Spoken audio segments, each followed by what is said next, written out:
So far in our trek through Universal monsters, we talked about Dracula, we talked about Frankenstein, and both shocked audiences when they came out. But now let's talk about something truly terrifying to Universal: continuity.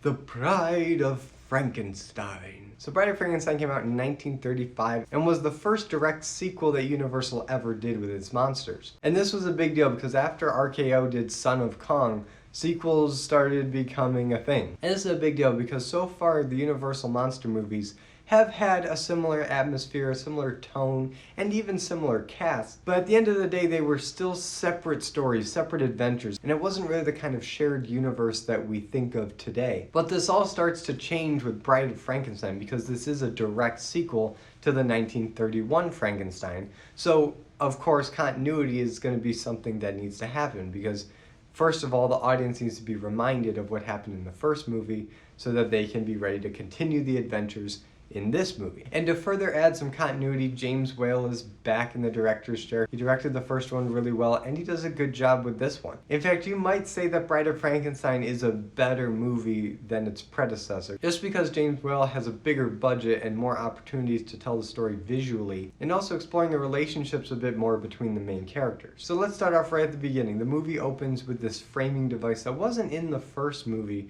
but I do appreciate it here. It's a scene plucked right from real history with Lord Byron and Mary Shelley, the author of Frankenstein, here played by Elsa Lanchester, and them and a couple friends are just chilling out in this castle retreat during a thunderstorm where Mary Shelley starts recounting the tale of Frankenstein. And while I do like this framing device, and I think it's cool to see Mary Shelley and Lord Byron and understand kind of the real world inspirations for Frankenstein, it does feel a little weird when she starts telling the story and the story is not Mary Shelley's Frankenstein, but the movie Frankenstein. Because the movie took such liberties with the source material, it doesn't really add up at all to what she's saying. And the fact that they have Mary Shelley saying it, just, I don't know, for me it feels a little weird, and it may make people think that the movie is more accurate to the book than it actually was. But that aside, I do like how it does remind us of what we saw in the first Frankenstein, and it's a good recap, especially in 1935 when you didn't have home video or streaming.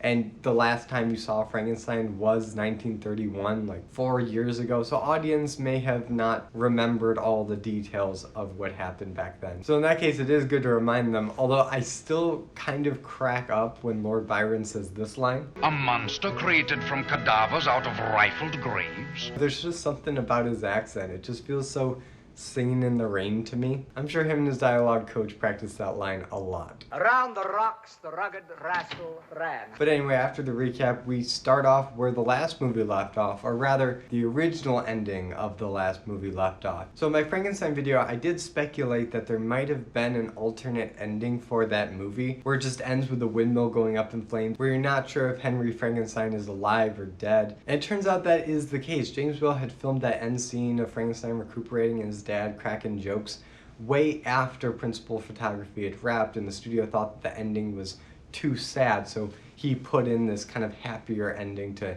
end the film on. And while Bride of Frankenstein doesn't contradict that end scene, it doesn't really pay it much mind either. So if you prefer the original ending and in your head canon that's what you believe, Bride of Frankenstein works well with that. In fact, I think it works better because if you don't know whether or not Henry Frankenstein is alive or dead at the end of the first movie, when you see him in the beginning of this movie, once again played by Colin Clive, everybody expects that he's dead or dying, and that when he comes alive or shows signs of life, it's this really joyous moment. But if you know that he's going to be okay at the end of the last movie, that moment feels kind of redundant because you didn't really have any fear that he was dead in the first place, because in the last movie you saw that, yeah, everything turns out fine, he heals, it's all good. But then after you see that Frankenstein is going to be okay, it cuts back to the mill, this burning wreck, and you have some villagers that are kind of just lingering, kind of watching the ashes burn and praying that this monster is dead. And one of those is Una O'Connor playing Minnie, and she's this handmaiden for the Frankenstein household. And Una O'Connor is one of those character actresses that I like, but in small doses. For instance, her role in Robin Hood I think was perfect because she didn't have that much screen time, but she had enough scenes where her dry wit and sense of humor can really shine, and when it's bounced off of all these different characters, it works great. And in Bride of Frankenstein, she plays basically the same character, but a lot more screechy. And this is where she kind of starts reminding me of her character in The Invisible Man, which admittedly got on my nerves after a while. But luckily with Bride of Frankenstein, it only really got on my nerves in the first half of the movie. But then she starts appearing less and less as the movie goes on, so it's not that bad. So I'm cool with it because at the end of the day, she does add some levity to an otherwise very depressing story. But it's here in the aftermath of the mill where we see the monster for the first time in this movie, and he, once again, is played by Boris Karloff and does an incredible job, as always. But here he looks a little different. He doesn't have as much hair. You can really see the clamps that are kind of holding his head together. And at first I just thought it was a weird new design by Jack Pierce, and then it hit me where of course he doesn't have as much hair, of course his clamps are more exposed, and of course his clothes are baggy and torn because he just got out of a fire. He was burned by the windmill, and that's some continuity for you, because it would have been so easy just to keep the Frankenstein mold the same and have him look exactly the same as he did in the first movie. But no, Jack Pierce went the extra step and made a new mold for Frankenstein that had the more visible clamps, that looked burned and singed. There's even part of his face that you could tell is kind of burned. And it does help to show that this is continuous with the first movie, that there are consequences. He doesn't just get out of this wreckage unscathed. No, he's burned. He lost most of his hair. He tore his clothes. He's got all kinds of damage on, and it also helps to make him look more monstrous than he did in the first movie because he's in this kind of more damaged, mutilated state. And Karloff's makeup is not the only thing that got upgraded in this movie. The sets are so much bigger and grander and just more gothic and well lit than they were in the first movie. And the first movie had some pretty darn impressive sets, but here you can really see the bigger budget paying off, because where the original sets had this verticality to it, had this epicness, this is the Frankenstein lab and house that you've seen parodied in Young Frankenstein and a bunch of other stuff. But it's not just the interiors that look great, the exteriors, the woods, the cemeteries, they all have this very striking German expressionist, almost Tim Burton-esque feel to them, and it just helps elevate the emotion of every scene to its peak, where you really feel invested into what's going on here. But what is going on here? Well, most of the story isn't actually a Bride of Frankenstein story. It's really just a Frankenstein story of him getting kind of coaxed back into becoming the mad doctor that he was in the first movie by an actual mad doctor, Dr. Pretorius, played by Ernest Thesiger, who is just a straight up bad guy. He compares himself to the devil a couple times during this movie. He is the biggest cartoon in probably any of these Universal monster movies. The dude is just evil. The way he's lit is really menacing, and it's just a combination of his overacting and his accent and just the inflection he puts on different words. He just feels like the devil incarnate. Kind of like how in the Twilight Zone they tried a couple different ways to incorporate the devil into his stories, but he was just kind of a dude. Dr. Pretorius is the apex of that, and this is one of the things that I keep going back and forth on with this movie. I kind of liked how both in the book and in the first movie there really wasn't a bad guy. Now you could argue that Henry Frankenstein was the bad guy because he was too ambitious and he had the madness. Or you may even be able to argue that it was the monster that was the bad guy. Even though he's not really malicious in any way, he still did kill people, and that's a problem. But really, it's all opinion. It just depends on how you read the story, and that's what makes Frankenstein such a timeless tale, where you can really get into the psyche of these characters and are they good or are they evil? Where is that line? But in Bride of Frankenstein, it's made very clear that Dr. Pretorius is the bad guy, and everything bad that happens to Frankenstein and the monster is his fault. And while he is a very entertaining villain to watch, and he is hamming it up 100%, you do kind of lose that deeper thinking of who is actually the monster in this story. Oh, and while I'm talking about villains, Dwight Frye makes another appearance, once again playing a hunched over, crazy little henchman character, and he helps him unearth bones and kills a person to take the body. But as much as I love Dwight Frye always, I feel like his character here was kind of unnecessary. You didn't really need him aside from just the iconography of having a short little assistant helping the mad scientist. And while it doesn't do a whole lot of damage here, in the next movie where we're finally introduced to Igor, it really becomes kind of confusing as to which assistant helped out Dr. Frankenstein where, and having a different assistant for each movie does kind of get confusing when you're trying to think of continuity, and it just would have made more sense either just to have one assistant, either Fritz or Igor, or have Carl be Igor, because neither one is really a hunchback. The only defining trait of Igor is that his neck is broken. He's kind of slunched over like this. So maybe have Carl's neck break at the end of the second movie so then he can come back as Igor. But none of that really happens, and I'm just trying to come up with ways that Universal could have maybe tightened up its universe a little bit better. But again, this was the first ever shared universe concept being executed, and they didn't know what they were doing, so there's going to be some trial and error, and I give them some grace for that. But it does make me wish that they could just reboot the Universal monsters in a way that's cohesive and good and gothic and awesome, and not at all how they attempted it back when they tried to launch the Dark Universe. But there is some real potential here for that. But now we come to the part where Dr. Pretorius is talking with Dr. Frankenstein, and they're comparing notes, and he's trying to get him to get back into the reanimation game.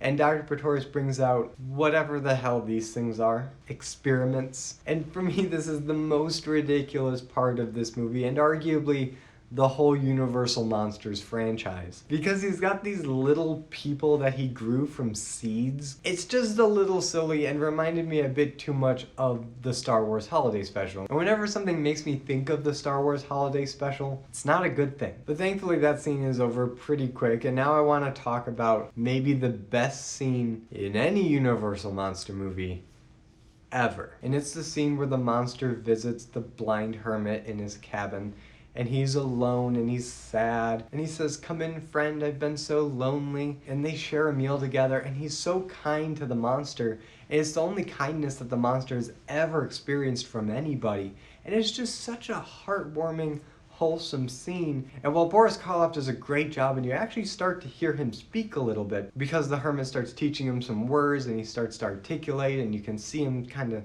start to grow and think and mature and become more of the Frankenstein monster from the book that gave these long soliloquies and poetry. And while he's not that advanced, you do start seeing him start to talk and learn and grow like a normal human being. And as great as that performance is, O.P. Heggie playing the Blind Hermit nails it 100%. He really sells it, and you believe him, you feel bad for his plight, but you also respect the strength of character and the kindness and the charity, and the fact that even though he's afflicted, he tries to see the bright side of everything, and he hasn't lost his faith. He's very thankful for what he has. It's just such a beautiful moment and so heartwarming, and it's heartbreaking when you realize that this can't last. And the monster gets found out by a couple of villagers, the monster freaks, and inadvertently burns down the hermit's cabin. And I always had it in my head that the hermit died when he did this, that he inadvertently killed the only friend that he had. I just thought that would have been really awesome, not because the guy dies, but because of the tragedy of the monster, that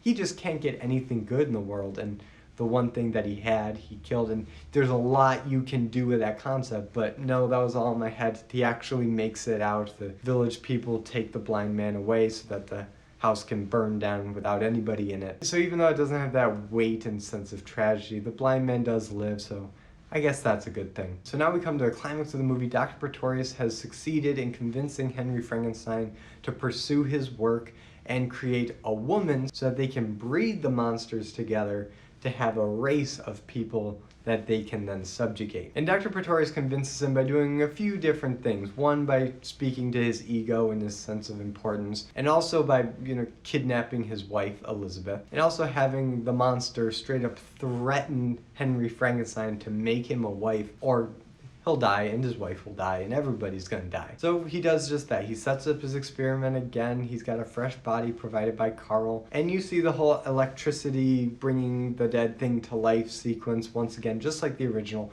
But here the production value is upped, like I said before, and it just looks grander and more epic and operatic. But the only thing I think it's missing is that classic "it's alive in the name of God, now I know what it feels like to be God" kind of statement and collapse. And here there is some shouting and congratulating themselves, but in the original, Henry was collapsing and convulsing under the weight of his own achievement. And here it's just kind of another monster brought back to life. And I guess that would kind of be the reaction you would have, because it's kind of been there, done that. But I don't know, everything else in the sequence feels more epic and meaningful, but just not the reaction of when the monster actually comes to life. And it's here towards the very end of the movie where we finally see the Bride of Frankenstein, played by Elsa Lanchester, which is pretty clever because she wasn't credited as the monster's mate in the opening credits, but you do see her name in the opening credits. And if you watch for the first time, if you know who she is, you see her as Mary Shelley in the beginning and you think, oh, okay, so that's her role in the movie, so who is the monster's mate? And when she comes out looking like an electrocuted zombie Elsa Lanchester, you're like, oh, okay, I see what you did there, double role. Pretty clever. And while Elsa Lanchester doesn't have a lot of screen time, she only has maybe like 5 minutes and no lines of dialogue. She just screams and hisses a little bit. She definitely leaves an impression. And once again, this has become the quintessential Bride of Frankenstein look for everything Halloween. It's been parodied, it's been referenced, and that's just the way the Bride of Frankenstein looks now. And it's a good look. Jack Pierce once again did the makeup, and while it's a simpler and a bit more of a beauty makeup compared to what he did with the monster in the first movie, I do like how the long elevated hair kind of simulates the flat head of Boris Karloff, so you do feel like they work as a unit. And it made this couple be the iconic monster couple that horror fans and just movie fans in general will identify as the Frankenstein family. Boy, you thought this was going to be a sweet romantic moment between the two monsters, that they would see each other and fall in love. No. Elsa Lanchester is terrified of Boris Karloff, and she screams, and that insults him, and it makes him all depressed. And he's like, "We belong dead," and he flips the switch and it blows up the castle. And just in case you were worried, Henry Frankenstein does escape with his wife so that they see the castle explode from a safe distance, but the monster, the bride, Dr. Pretorius, Carl, yeah, they're all dead. There's no way they survived that, at least until the next movie where we find out that the monster survived that somehow, but not his bride. And it's such a shame that we never see Elsa Lanchester's Bride of Frankenstein in any other Universal monster content from this era, because this is a good look, it's a good character, it's a good match for Boris Karloff, and the two of them could go places. Maybe she can overcome her terror. Maybe they could just be monstrous together. Maybe they can compromise. There are places to take it, but these movies just forget it. She's dead in the explosion, but he's not, and the franchise just goes on without her. So if they were to do it again for the modern day, I would like to see a bit more with the Bride of Frankenstein, with the monster, and just see where that relationship could go. Who knows, maybe it could go as far as moving into 1313 Mockingbird Lane in the middle of the suburbs and having a werewolf boy. Stranger things have happened. But anyway, those are my thoughts on The Bride of Frankenstein. It's a really good movie. It's a good sequel. It brings that gothic atmosphere that we've come to expect from Universal monsters, and it still explores those deeper themes about how far should man go in the pursuit of science. And while it's not as subtle or nuanced as the first movie was, it's still very entertaining. The upped production value definitely helps in adding to your enjoyment of it, and the makeup jobs that Jack Pierce did for this movie are iconic. And next week, get ready for another Boris Karloff Universal monster movie that he was doing in between Frankenstein roles. It still may be the best version that this movie has had. But now I turn it over to you guys. Comment below, what do you think about The Bride of Frankenstein? Whatever you think, leave it in the comments below. And if you like this video, be sure to give it a like and subscribe for more content, and hit the notification bell to be notified every time you upload a video. And as always, I'm Colby. This is My Nerdy Talk, and I'll see you in the next video.